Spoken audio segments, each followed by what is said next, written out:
To his friend a man a friend shall prove, to him and the friend of his friend. But never a man shall friendship make with one of his foeman's friends. Hey everybody, it's Jeremy. Welcome back to turn 43 of Aries, where we are playing Utgard. Let's jump into the turn. So, not a lot going on. We have researched Evocation 6. We are on our way to Evocation 7, which is probably going to be, if we can make it there, that's probably going to be my jumping off point, right? If we make it to Evocation 7, I'm coming out. I'm going to start swinging it at whoever the hell I can, and we're going to go from there. We have cast some reanimation. We have a bunch of stuff in Trollwoods, including a battle. So let's go through these real quick. Leader of the fertility cult is sowing her blasphemies in secret. They will grow in power and influence. We got some locust swarms in Nerd, which is unfortunate. We lost a bunch of people in Trollwoods. And then we got some air gems in Trollwoods. And then let's watch this battle. Okay. That's a lot of Mandragoras and mannequins. Ruh-roh. And a ancient Mandragora with a whole lot of gems versus our scenario. So I'm not gonna lie, I was anticipating maybe half this amount. This could get ugly. We're gonna go on double speed. And immediately there's going to be a problem, or almost immediately. So there we go. So the Mandragora goes to cast Sleep, which is whatever.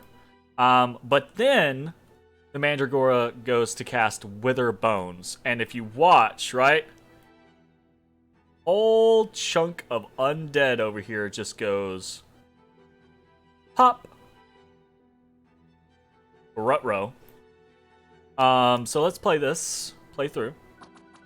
And we're gonna watch each cast of Wither Bones pop. And another cast, and pop. Ah, shit. So this fucking Mandragora is just Wither Bonesing the hell out of my front line. And Wither Bones actually does enough damage to one-shot my long dead giants, right? So that's a big deal. A bad deal. So, oh, that sounds a little loud. Just a second.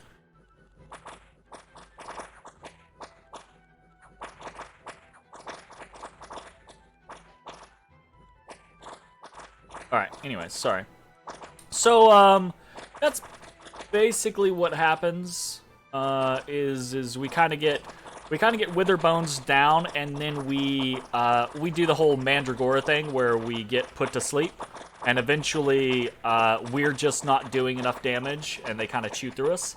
So this is super unfortunate, right? We lose almost this entire 100 stack. Like I said, I was expecting about half of this, right? So maybe about 60 or 70 Mandragoras, or Satyrs, because I wasn't sure like which side it was gonna be. And I was pretty sure I was gonna be able to run over that with what we had. But the combination of the shit, what's it called? I fucking just slipped my mind.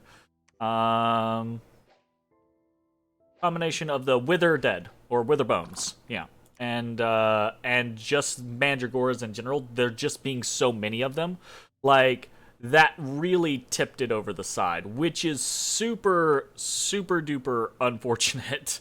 So we've lost most of that, which means we are down from about 300 units that we were going to be able to use to defend Ulm to 200 units that we're going to have to defend Ulm with.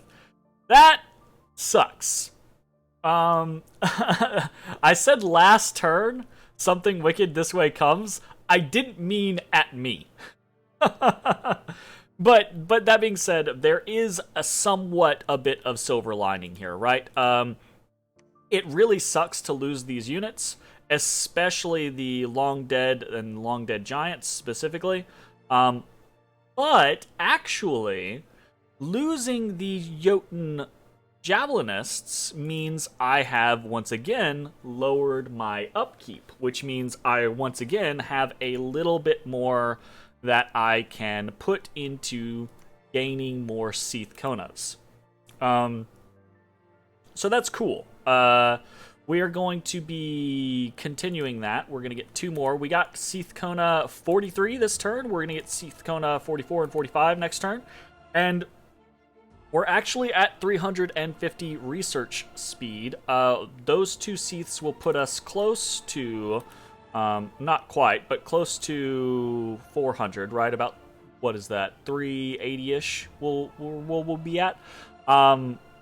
Which actually, counting next turn, right, we're going to be at about 1850. So we're not too terribly far away from evocation.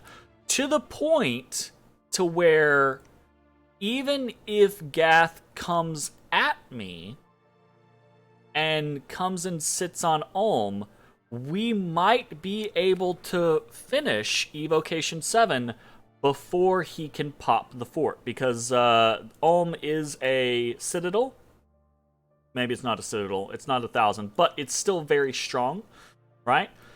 And we've got a lot of defense, so this is honestly a possibility that we might be able to make it. We might not, right? We'll have to see, but fingers crossed. So, there is one little thing here that I'm like, yeah, maybe I just go do this.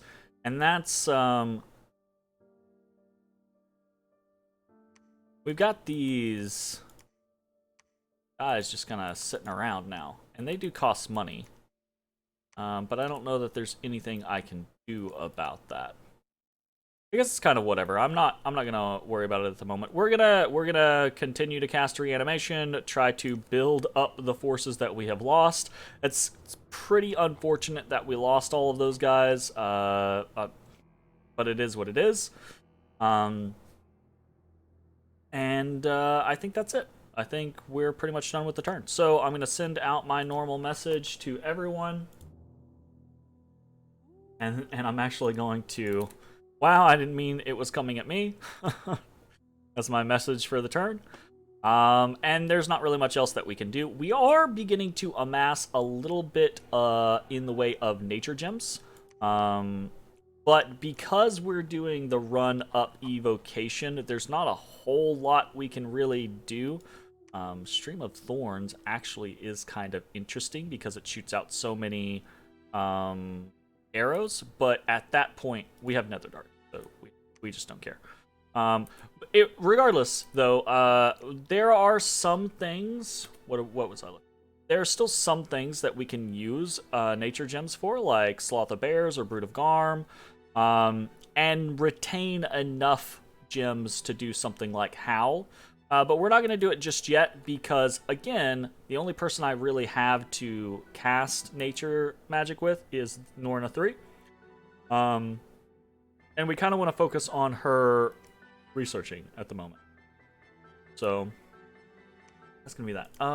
A Thistle Mace is 10 nature gems. So we might actually get to the point, if we get close to our research goal and we feel like we have a free turn with Norna 3, we might actually make her a Thistle Mace, just to make her a little bit more powerful, a little more reliable in nature, and kind of reduce the overall effect that Howl has on the